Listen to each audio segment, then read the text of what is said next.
Hello everyone, this is Hemali over here. How are you all? I hope you're all doing fine. So I'm making a long video after a very long time. Yeah, long video after a very long time because I think the last video that I made was maybe probably 6 or 7 months ago, and it was KETU in conjunction with other planets, right? After that, I posted shorts and basically short videos only, and I've been fairly regular in the community section. That's where I am regular, if not on my videos. And as the year is about to end, with all the reflection and some of the progress that I've made in my astrological work, I wanted to come back and share those some things about it. Okay. So my goal is first of all to not keep this video long and be as precise as possible. So there are just two updates that I want to make. One is that I've not deactivated my Instagram account, but I have deleted the application, and there are several reasons for it, which I'll talk about in some other video. I let the time spend, at least let the time at least pass by, why I am not choosing to keep Instagram on my phone. Of course, as you know, it consumes a lot of time and energy, but yeah, there are more and more and more things to it, which I'll discuss someday probably.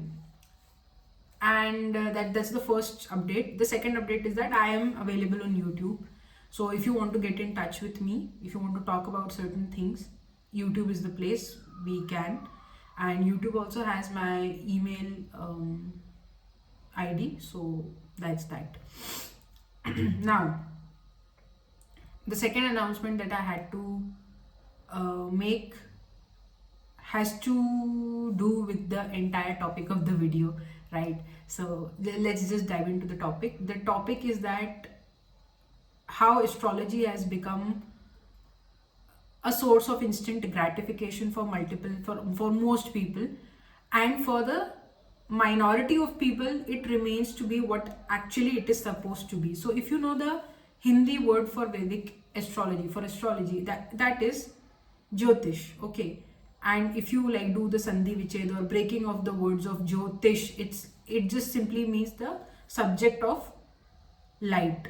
So Jyoti is like that light which you see usually in diyas in Diwali time.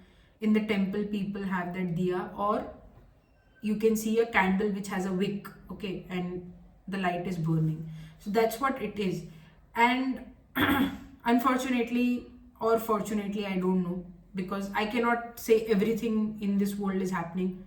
Unfortunately, there are multiple ripple effects of certain people and certain businesses also, okay, which are doing good to people. But we know that the majority has drifted towards what? We are very well aware of it. The majority has drifted towards finding instant gratification through this subject. Instant gratification, validation, whether things would be my way or not, whether my future or whether the future that is yet to arrive in front of me has this to offer to me or not. And even like in the past, please do my past life analysis, right? And digging of things that I don't make sense in the present moment. So astrology has become a source of taking you away from the present moment and leading you to probably, I'm sorry, overthinking, or making you progress towards overthinking. These are some of the things that happen. It's happening everywhere. If let's say you look at my video, so after my video or maybe before my video or maybe some other videos that you watch astrologically, because my channel is not monetized, you'll see ads, and those ads could be astrological ads, okay, advertisements. Now when you go through those advertisements, you'll see that there are people, I'll not take the company's name, of course, I don't want to get sued, but it's like whether this will happen or not, that way, and you are being reassured, okay? So in those advertisements, it's like, come to us and you'll be reassured. But That's instant gratification, right? Let's say if you are my friend and you come to me physically to meet me at my home, and you say that, oh God, this happened, that happened. I'll of course be your listening ear. You have my shoulder, you can place your head on it and cry about it, and I'll be there to support you because you're my friend and stuff, right? But at the end of the day, this is not instant gratification, but yeah, this would come under going out and seeking help and really being able to satiate yourself in some way through the help. See, we all need help and we should get that help. All right. We all deserve help, cosmic help, and we should seek that help by all means. But this help that I did not produce overthinking to someone. Now, let's say if an overthinker arrives at my door and is stuck in the past, is fearful of the future, doesn't know how to handle the present, okay, and I start delivering them solutions based on something that will further promote a lot of overthinking to them, okay, then they won't be able to really handle their present at all, by all means, okay. So this is the reason why, there are certain stones, there are certain rudraksh that people wear, certain mantra chanting, all these things that should be prescribed to people only if they are on a certain level of spirituality and they can handle that energy. Similarly, seeking astrological answers and having these queries should only be there when you have a certain amount of acceptance in you to be able to handle the truth as it comes. Now, the truth may be in your favor or the truth may really not be in your favor. It can be anything, and here we are not talking about the prediction going in our favor or not.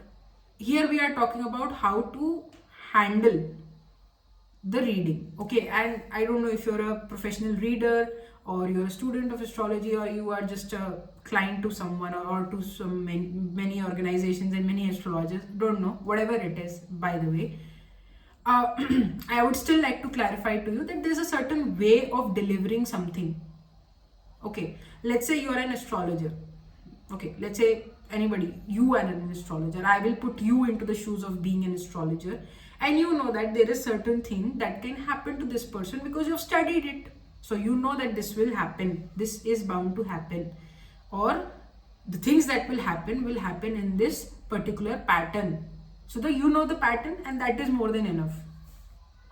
But the person who has come to you is extremely sensitive, okay, or maybe the person is not at all sensitive. I am giving you two situations and they both are happening to you, not simultaneously, respectively, because you're a professional astrologer, you're doing consultations, and both of them are happening to you, one in the night, one in the evening, on a daily basis. The way you'll maneuver or you will handle the client who is not at all sensitive to astrology but still gave it a try is very different as opposed to how you will be handling a client who will be coming to you who's very sensitive and is going through mental and emotional regulation. So as astrologers, we all are susceptible to Vani dosh, okay. So Vani dosh is something which is related to our throat, which is related to our speech, and dosh means curse. For all the people who don't really understand Hindi, I have translated Vani dosh as speech curse. See, having the appropriate knowledge to be able to say to someone, okay, to deliver someone what should be delivered and when it should be delivered is a great art, by all means, anyways, whether you are an astrologer or not, okay. And that's why Vani dosh is, astrologers are more susceptible to it than other people, but you are still susceptible to Vani dosh if you are lying about something very serious, if you are doing certain things that you are again manipulating your own right to speak, or maybe manipulating some truth. See, lying is not bad, so here Vani dosh has nothing to do with lying, but not knowing when to speak at what time and how to speak and how to deliver that thing, that's not the right usage of speech, is something that I wanted to convey. So over these months, this is something I have an idea of from last year, okay, but the last video that I posted was 7 months ago or something, I don't know. And ever since then, I was like, if there is any video that I'm going to make, this is the first video that I'll be making. And this is the reason, like, I've also reduced the number of consultations that I'm doing, because maybe the person doesn't say it to me while the consultation is going on, but there is a certain amount of energy, there is a certain amount of how do I put it in words, there's a certain amount of understanding that you develop anyways throughout the time about someone's energy field or something, right? So you get to know what's happening. And other are people anyway who just simply, you know, like, they're so expressive about their anxiety, you just know. So it's not really it's a child's play to understand someone's anxiety and where someone is coming from. And if that is the case, there are many other solutions to things rather than really ruining someone furthermore. Okay. And the last part of this video involves about the very essence of astrology. So the essence of astrology, like it is said, it is Jyotish. It is supposed to give you light. It is supposed to give you a lot of wisdom. So light is nothing but wisdom. It's ignition of knowledge and wisdom. Okay. Here, astrology has only become a source of validation, instant gratification, and barely people don't even talk about the aspects that are related to more of providing someone education. And what is actual education? Actual education is nothing but know thyself, you know, like knowing the self. That's spiritual knowledge. And let's say if you are a person who is more into holistic well-being and holistic development of the self and the world and whatever, your children, whatever, then you need to, of course, if let's say if there's a wheel and that wheel is a holistic wheel, in that there are many spokes, because a wheel has many spokes, and one of the spokes is about, you know, mental health, mental well-being, emotional well-being, physical. So one of them has also something to do with spiritual, which people don't understand. And Jyotish as a subject caters to a lot of the spiritual aspects only, which then further covers other aspects as well of the wheel. It has spiritual as well. So let's say it has physical as well. So let's say sun rises at 6 a.m. in the morning. That is the time when sun is going has entered in the first house. And that's why, you know, like, sun gets exalted in the sign of Aries, because that's the time that sun is in its full charge and vitality. So that's how you understand that you need to wake up at 6 a.m. If you know this fact, but when you try to understand the same thing astrologically, it's mind-blowing, because then you get to know more that, oh, if I wake up at 6 a.m., my first house is getting charged, my body is going to be fitter in the longer run, right? Of course, this is winter time, so it's difficult for people and all of it, and mostly it is the time of hibernation when we are supposed to also preserve energy for the days that are about to come ahead. So we should be in sync with seasons and cycles of nature, but that's one of the points. Similarly, it's catering to your emotional regulation. Wherever your moon is, there you need to accept a lot of things, right? Because that's how it is.